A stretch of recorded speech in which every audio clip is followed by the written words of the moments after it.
اللہ فرماتے ہیں کہ پچھلی امتوں نے میں فرعون اور وہ بستیاں جن کو ہم نے الٹ دیا تھا تباہ ہو گئی تھیں، ان کا جرم یہ تھا کہ انہوں نے رسول کی نافرمانی کی۔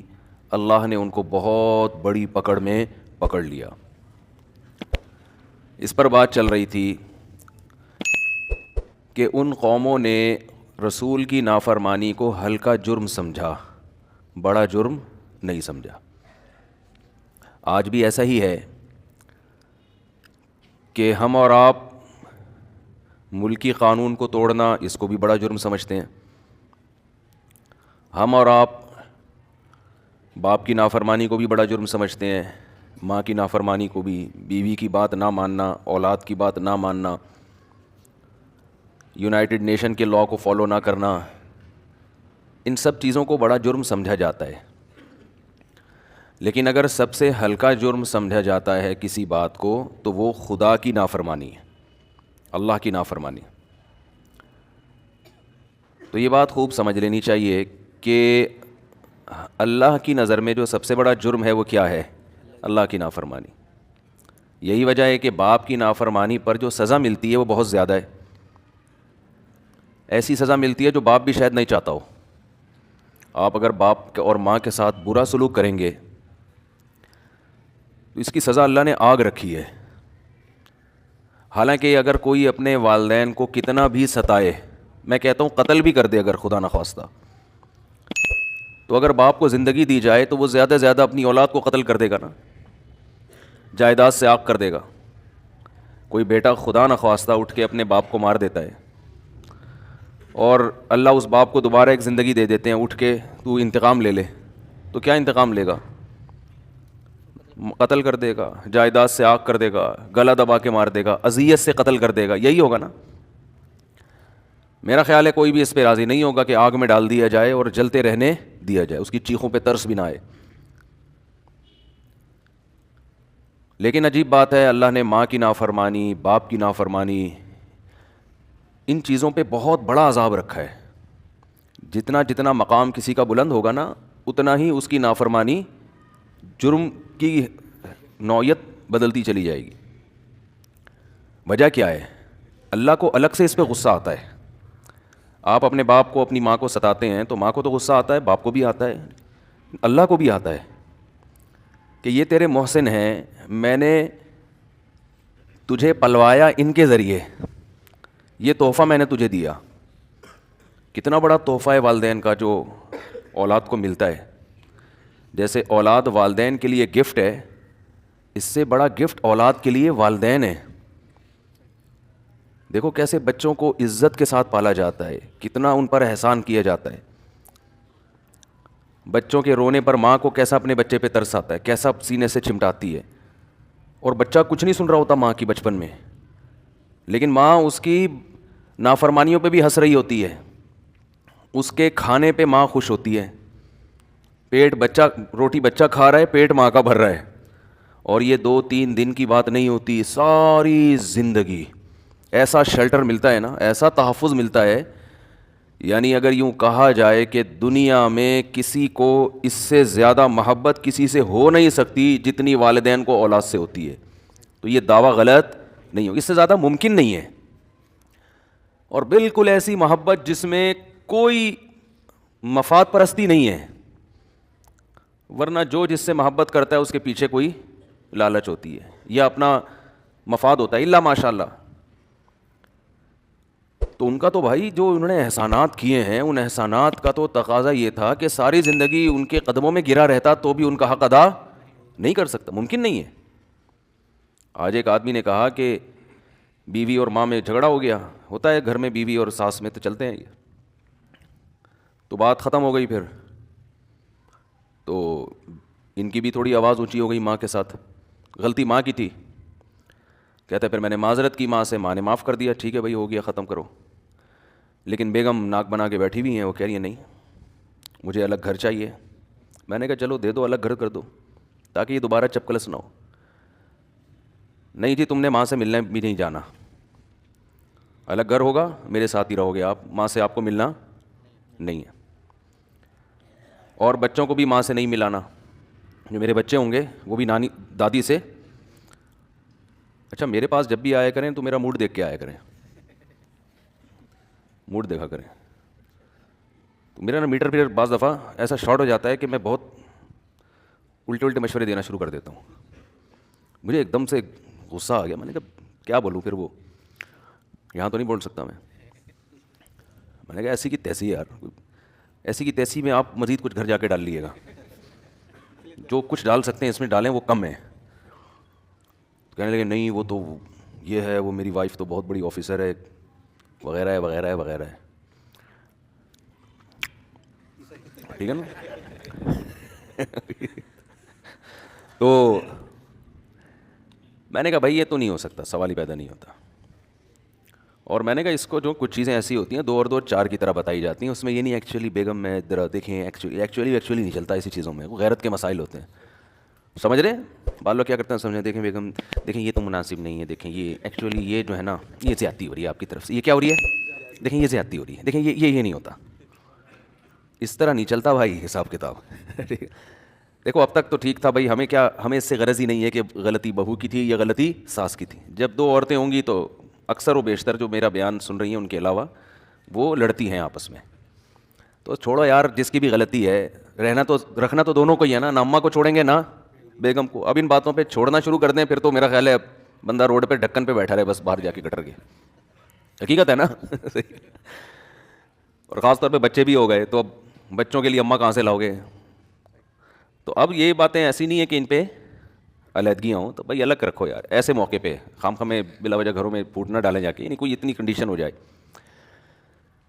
لیکن کچھ باتیں ایسی ہیں کہ اگر بھائی میں ملنے کے بعد میرے بچے بھی ملیں گے میری ماں سے, ماں غلط بھی ہو, غلط پٹیاں بھی پڑھا رہی ہو, بھائی احسانات اتنے زیادہ ہیں کہ ان احسانات کی یہ سزا نہیں دی جا سکتی کہ ملنا چھوڑ دو, بات چیت بند کر دو. بھائی غلط ہے صحیح ہے ہماری وجہ سے, بھائی مل یہ تو ملنا تو ہے نا. احسانات اتنے کر دیے نا. جب بچے تھے اس وقت بولتے اماں تو غلط ہے, مجھے عیدی سینٹر میں جمع کرا دے. اماں تو کیا ہے, میں غلط گھر میں پیدا ہو گیا, تو مجھے کہاں جمع کرا دے, عیدی سینٹر میں. اس وقت تو چپکا رہتا تھا ماں کی گود سے, ذرا سی بات ہوتی تھی ٹیں ٹیں کر کے ماں کو بلاتا ہے. چاہے وہ تھپڑ بھی مارے گی نا, وہ تھپڑ بھی مارے گی تو چپ بھی اسی کی گود میں ہوگا جا کے. ہم نے تو دیکھا ہے مائیں تھپڑ مارتی ہیں پھر وہی کہہ رہی ہیں کہ تو گلے پڑ گیا, تھپڑ مار کے تو اور رو رہی ہے, چپ بھی وہی کرا رہی ہوتی ہیں. تبھی تو غصہ آتا ہے ماں کو, کم بخت نہ اس طرح سے خوش ہے نہ اس طرح سے خوش ہے. تو ماں اور باپ کا جو رشتہ ہے, احسانات کے بوجھ تلے انسان دبا ہوا ہوتا ہے, بھول جاتا ہے. اصل میں جب بڑا ہوتا ہے نا تو بھول جاتا ہے. مسئلہ یہ ہے انسان کے ساتھ, اور یہ انسان کی گھٹی میں چیز یہ پڑی ہوئی ہے بھولنا. وَلَقَدْ عَهِدْنَا إِلَىٰ آدَمَ مِن قَبْلُ فَنَسِيَا, قرآن کہہ رہے ہم نے آدم سے ایگریمنٹ کیا تھا اس درخت کے قریب نہ جانا. فنسیا بھول گئے, وہ کیا ہو گئے, بھول گئے کہ اللہ نے کتنے ایگریمنٹ کیے تھے. تو یہ نیچر ہے انسان کی. ہاں جہاں انسان کی نیچر بھولنا ہے, یاد دلانے پہ یاد آنا بھی انسان کی نیچر ہے. آپ کہہ سکتے ہیں کہ ہماری نیچر کا حصہ ہے, تو پھر اگر ہم والدین کے احسانات بھول گئے تو اس میں ہماری کیا خرابی ہے. بھائی یہ تو نیچر ہے. یہ ٹھیک ہے کہ بھولنا نیچر ہے, لیکن جب کوئی چیز بھولتا انسان, یاد دلانے پہ یاد آنا بھی کیا ہے, نیچر ہے, بشرطے کہ کوئی یاد دلاتا رہے. اب مسئلہ یہ ہے کہ آپ جن جگہوں پہ پڑھتے ہیں رہتے ہیں, لوگ یہ چیزیں یاد دلاتے نہیں ہیں. آپ اسکول میں پڑھتے ہو تو کتابوں کے جو چیپٹر ہیں ان میں والدین کے حقوق کا کوئی چیپٹر ہے ہی نہیں, کوئی ہے نہیں جو آپ کو یاد دلائے. کالج میں جاتے ہو, ٹھیک ہے کوئی ٹیچر اپنے طور پر آپ کو کوئی گائیڈ کر دے تو ایک الگ بات ہے نا. ٹیچر بعض دفعہ کلاس روک کے موضوع سے ہٹ کر بھی باتیں کر رہے ہوتے ہیں نا. بھائی فزکس کا ٹیچر ہے, پڑھاتے پڑھاتے اس نے کہا یاد آیا, اچھا یار مجھے ایک واقعہ یاد آیا, ماں باپ کی بڑی ویلیو ہے. وہ اس ٹاپک کا حصہ نہیں ہے, وہ سلیبس کا حصہ نہیں ہے ہی نہیں نا. اتنی اہم چیزیں ہمارے معاشرے کا حصہ نہیں ہے, کیونکہ ہم ہر چیز میں گورے کو فالو کر رہے ہیں. ہم ہر چیز میں کس کو فالو کر رہے ہیں, گورے کو. اس سے ہمارا نقصان یہ ہوا ہے کہ ہماری نظر میں دنیا کا سب سے بڑا مسئلہ ترقی کرنا ہے بس, کہ ہم معاشی لحاظ سے مضبوط ہو جائیں, اسپتال اچھے بن جائیں, سڑکیں اچھی بن جائیں, گرین بس چل پڑے, گرین بس چل پڑے. اور اگر چلے تو پی ٹی آئی کہے ہم نے چلائی, مسلم لیگ کہے ہم نے چلائی. یہ ان کے مسائل ہیں. اب میں نہیں بتاؤں گا کس نے چلائی ہے. لوگ ایک دم کہیں گے یار ویسے صحیح سے بتا دیں چلائی کس نے ہے؟ ڈرائیور نے چلائی ہے, صحیح کہہ رہے ہیں. تو ہمارا جو مسئلہ بن چکا ہے نا, وہ کیا بن چکا ہے؟ ترقی. ترقی ہو, ترقی سے مادی ترقی, پیسہ زیادہ ہو, پیٹ بھرا ہوا ہو, صحتیں اچھی ہوں, کھا رہے پی رہے ہوں. وہ بھائی جو سب سے بڑا محسن ہے وہ اللہ ہے, وہ ڈکشنری سے نکل گیا. گورے کی لغت میں ہے اللہ ہے؟ کبھی دیکھا یونائٹڈ نیشن نے اس پہ بحث, بچوں کے حقوق پر یونائٹڈ نیشن میں تنظیمیں بنی ہوئی ہیں, صحت کے حوالے سے بنا ہوا ہے, ویمن رائٹس پہ بنی ہوئی ہیں, ہر بہت یونائٹڈ نیشن کو پڑھنے کے لیے بھی 40-50 سال چاہیے, ٹھیک ہے نا. اللہ کے حقوق پہ کچھ بھی نہیں ہے, اللہ پہ ہے ہی نہیں. بہن بھائیوں کے حقوق پہ نہیں ہے, ماں کے حقوق, بچوں کے حقوق پر ہے. بچوں کے لیے ابا اماں کی کیا ذمہ داری ہے اس پر؟ بولو نہیں. ہاں بوڑھوں کے لیے, بوڑھا کوئی بھی ہو, الگ سے ابا اماں نہیں ہے.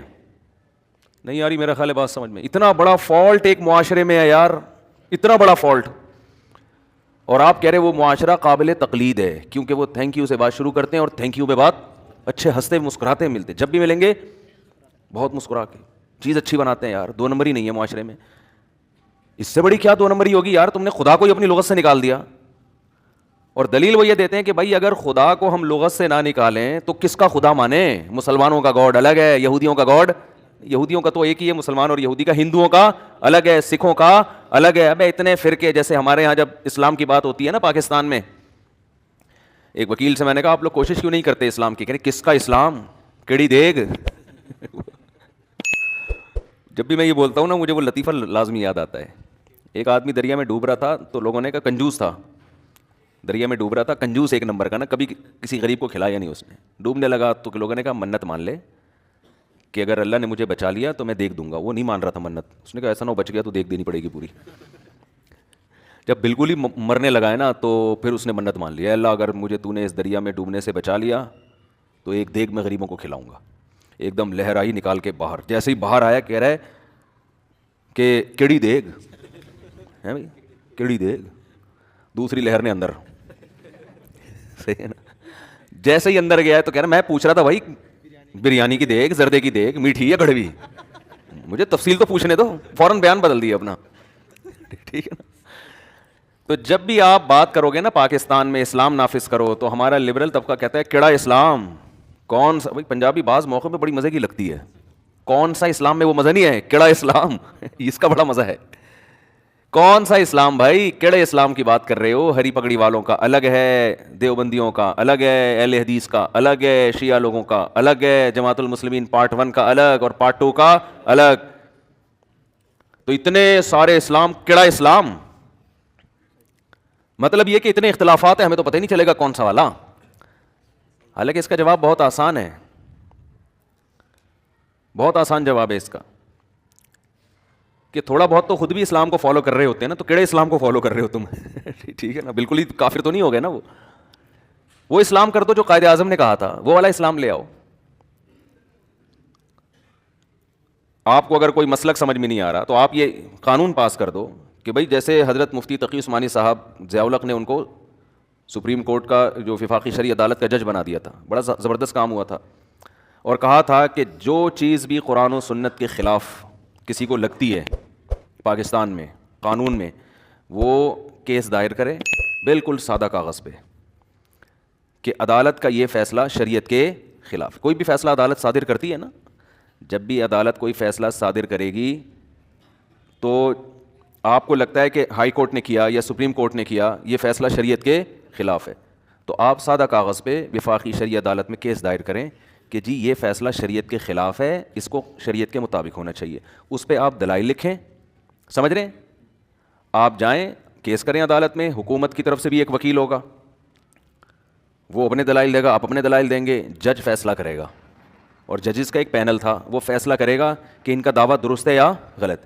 اگر جج نے فیصلہ کر دیا یہ دعویٰ صحیح ہے تو وفاقی شرعی عدالت پھر سپریم کورٹ کو نوٹس بھیجے گی کہ اس فیصلے کو تبدیل کیا جائے, شریعت کے مطابق کیا جائے, اور سپریم کورٹ 6 مہینے کے اندر اندر پابند ہے کہ اس فیصلے کو آئین کا حصہ بنا دے, کہ آئندہ کوئی عدالت یہ فیصلہ نہیں کرے گی, اور جو ہوگا وہ یہ والا ہوگا. اور اگر سپریم کورٹ نے 6 مہینے میں یہ کام نہیں کیا تو آٹومیٹیکلی وہ قانون کا حصہ بن جائے گا. کیسا خاندانی کام ضیاء الحق نے کیا تھا کہ نہیں کیا تھا؟ نہیں یاری میرا خیال ہے بات سمجھ.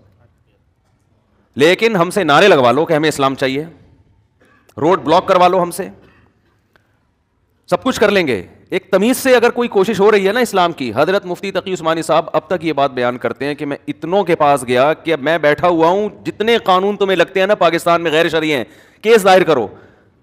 لیکن افسوس کے ساتھ کہنا پڑتا ہے کہ کیس صرف وہی دائر کرتا تھا کہ ہائی کورٹ نے اس کے خلاف فیصلہ کیا تو اس کو لگا یہاں سے تو میں ناکام ہو گیا, تو اب اسلام کا سہارا لیتا ہوں میں, شاید اسلام میرے حق میں. وہ پتہ چلا مولاناؤں سے پوچھا, انہوں نے کہا بھائی اسلام آپ کے حق میں جا رہا ہے.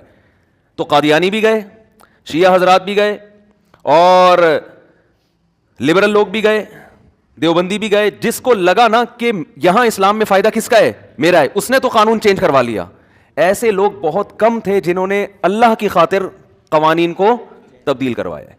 سمجھ میں آ رہی ہے بات کہ نہیں آ رہی ہے؟